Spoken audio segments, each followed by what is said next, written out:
प्रिय छात्रों नमस्कार। आज का मेरा टॉपिक है यानी कि कुछ महत्वपूर्ण धाराएं, यानी कि हम लोग कभी जाने अनजाने में कुछ गलती कर बैठते हैं तो उसके लिए हमारे संविधान में कुछ हम लोगों को सजा देने के लिए कुछ धाराएं बनाया गया है, यानी कि धारा लिख करके उसमें बना दिया गया है, जिसको इंग्लिश में आईपीसी बोला जाता है, जिसका फुल फॉर्म होता है इंडियन पीनल कोड। ठीक है, इंडियन पीनल कोड। और इसके बारे में हम जानेंगे और इसको अंत तक पूरी अच्छे तरीके से आप देखें, कभी बीच में वीडियो को स्किप ना करें।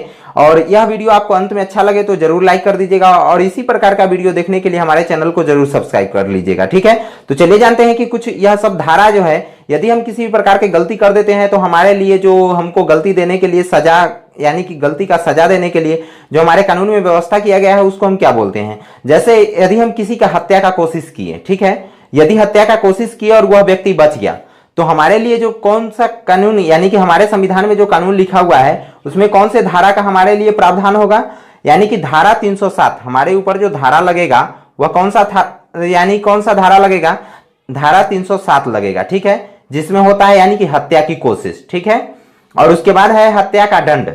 यदि डायरेक्ट किसी का हत्या हो गया, यदि किसी का मर्डर हो गया तो इसमें कौन सा धारा लगेगा, धारा 302 लगेगा। ठीक है, यदि किसी का मर्डर हो जाता है तो उस वक्त हमसे, तो हमारे ऊपर जो धारा लगेगा वह कौन सा धारा लगेगा, 302 लगेगा।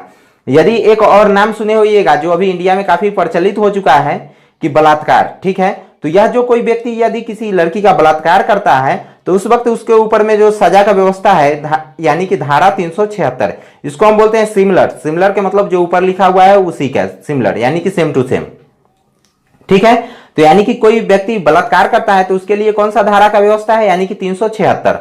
और उसी में एक आ जाता है यानी कि सामूहिक बलात्कार। जैसे होता है ना कि एक लड़की के साथ 2 से 3 या 4 लड़के मिल करके उसके साथ रेप किए, तो उनके लिए जो यानी कि धारा की व्यवस्था है, यानी उनको सजा देने के लिए जो हमारे संविधान में कानून बनाया गया है वह धारा 376D, यानी कि धारा 376D में उन पूरा बात लिखा हुआ रहता है कि इनको कितने साल की सजा मिलेगा और कैसे मिलेगा। ठीक है, और उसके बाद आ जाते हैं यानी कि डकैती। ठीक है, डकैती होता है हम लोग के यहाँ, तो डकैती के लिए कौन सा, यदि आप डकैती करते हुए पकड़े जाते हैं तो आपके ऊपर में कौन सा धारा का व्यवस्था होगा, यानी कि आपको सजा देने के लिए कौन सा धारा का यानी कि उपयोग करेंगे जज साहब, तो धारा 395। ठीक है, अब हो गया यानी कि डकैती के दौरान यदि मान लीजिए कि किसी के यहाँ कोई डकैती करने गया और वहां पर उस व्यक्ति से जाने अनजाने में किसी का हत्या कर दिया, ठीक है, तो उनके ऊपर में जो कौन से धारा का उपयोग होगा, तो धारा 396। ठीक है, हमारे संविधान में पूरा लिखा हुआ होगा कि धारा 396 में इनको कितने साल की सजा होगा और उसके बाद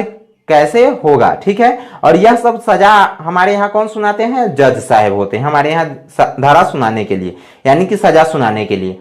और उसके बाद हो जाता है यानी कि षड्यंत्र रचना। जैसे होता है ना कि हमारे घर के आसपास में यह सब ज्यादातर होता है, लेकिन गांव घर में यह सब चीजें यानी कि प्रचलित नहीं है, तो यह हो गया यानी कि षड्यंत्र। किसी के खिलाफ हम षड्यंत्र रच रहे हैं कि आज उसको हम मारेंगे चाहे पीटेंगे, इस प्रकार उसको यदि किसी भी प्रकार का सबूत लग जाता है तो वह आपके ऊपर केस करता है, तो उस वक्त में आपके ऊपर जो धारा का प्रयोग पुलिस जो करेंगे तो वह धारा 120 का प्रयोग करेंगे। ठीक है, उसके बाद अपहरण, यह भी अभी काफी फेमस हो गया हुआ है इंडिया में, अपहरण। ठीक है, खासकर तो यह बिहार में ही। ठीक है, अपहरण जैसे हो गया किसी को अपहरण हम लोग कर लेते हैं, यानी कि कोई कर लेता है, हम लोग तो नहीं करते हैं। ठीक है, यानी कि कोई करता है अपहरण तो उसके लिए जो उसके ऊपर में जो कौन धारा का व्यवस्था होता है, 365। अब अपहरण होता क्या है, तो अपहरण का डायरेक्ट मतलब होता है कि जैसे किसी के पैसा के लालच में आकर के या उसको मारने के लालच में आकर के हम लोग उसका अपहरण कर लेते हैं। यदि अपहरण करते हैं तो उसमें क्या होता है, उसके गार्जियन यानी कि उसके सारे लोगों से हम लोग चुरा करके कहीं एक जगह निश्चित स्थान पे रख देते हैं और उसको यानी कि हम लोग रखे रहते हैं, और उसको यदि पैसा लेना हो तो उसके गार्जियन को कॉल करते हैं कि आप इतना रुपया लेकर के आ जाइए, आपके बच्चों को हम छोड़ देंगे। ठीक है, और क्या हो गया उसके बाद चोरी। चोरी तो आप लोग जानबे करते होइएगा। ठीक है, आप लोग अपने घर में भी जरूर किए होइएगा, लेकिन उस वक्त आपको ऊपर में कोई भी धारा का उपयोग नहीं किया होगा। ठीक है, क्योंकि आपके पेरेंट्स होते हैं और हमेशा सबके पेरेंट्स होते हैं थोड़ा सा यानी कि दिलवाले होते हैं, इसीलिए वह कुछ नहीं करते हैं। ठीक है, चोरी, यदि आप चोरी कीजिएगा तो आपके ऊपर कौन सा धारा का उपयोग होगा, धारा 378। ठीक है, जिसमें पूरा लिखा हुआ रहेगा कि आपके ऊपर में कौन सा सजा का व्यवस्था किया जाएगा। ठीक है, अब हो गया आत्महत्या की कोशिश। बहुत सारे लोग होते हैं जो खुद की हत्या करना चाहते रहते हैं, तो उनके लिए भी हमारे संविधान में उनके लिए भी कानून बनाया गया है कि उनको कौन से धारा के तहत सजा दिया जाएगा। ठीक है, तो उनको जो सजा दिया जाएगा वह धारा 309 के तहत सजा दिया जाएगा। ठीक है, उनको धारा 309 उनके ऊपर में लागू किया जाएगा और इसी के तहत उनको सजा दिया जाएगा। ठीक है, अब उसके बाद आ जाता है यानी कि क्या, यानी कि ठगी करना। ठीक है, जैसे होता है ना कि आपको अभी बहुत ज्यादा यह सब हो रहा है, ठगी होता है। जैसे कि मोबाइल पे कॉल आया कि आपके ऊपर में एक ओटीपी जा रहा है, बैंक के द्वारा जा रहा है, यह आपको दीजिएगा तो आपका खाता चालू रहेगा, नहीं तो बंद हो गया। अगर वैसे व्यक्ति आपको खाता में पैसा उड़ाते हैं और वह अगर पकड़े जाते हैं तो उनको धारा 310 के तहत पुलिस उनके ऊपर में चार्ज लगाएगा और उनके ऊपर में यानी कि जो उनके ऊपर में चार्ज लगेगा वह लिख करके और वह भेजेंगे यानी कि कोर्ट में। तो कोर्ट में उनको जज साहब उनको धारा 310 के तहत फैसला सुनाएंगे उनके ऊपर।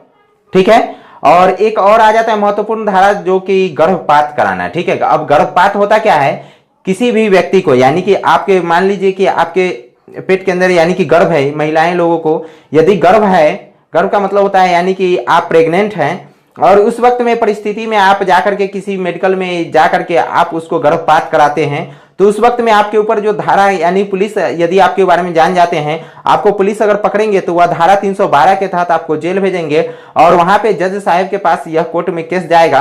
तो वह जज साहब जो आपको फैसला सुनाएंगे वह धारा 312 के तहत आपको फैसला सुनाएंगे। ठीक है, उसके बाद हो गया है हमला करना। यदि आप किसी के ऊपर में हमला करते हैं तो उस वक्त में उसको कुछ नहीं होता है, ठीक है, केवल हमला ही आप करके छोड़ देते हैं, तो आपके ऊपर जो धारा का व्यवस्था होगा जो 351 धारा कौन से लगेगा, धारा 351 लगेगा। ठीक है, अब उसके बाद आ जाता है यानी कि महिलाओं का पीछा करना।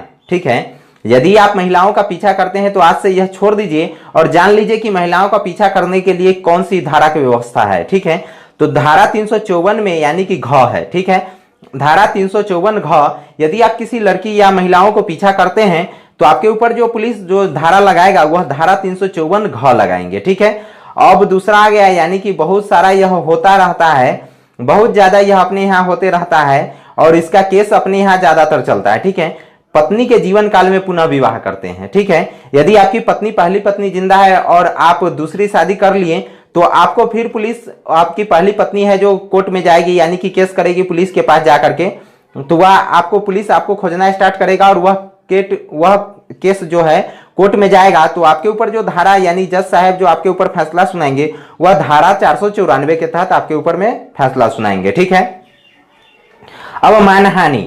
मानहानि क्या हो जाता है, जैसे हम किसी भी व्यक्ति को कुछ बोलते हैं और उसका यह मर्जी नहीं होता है। ठीक है, और उसका यह मर्जी नहीं होता है फिर भी हम लोग जबरदस्ती करते रहते हैं, तो उस वक्त में हमारे ऊपर वह कौन सा केस कर सकता है, मानहानि का केस कर सकते हैं।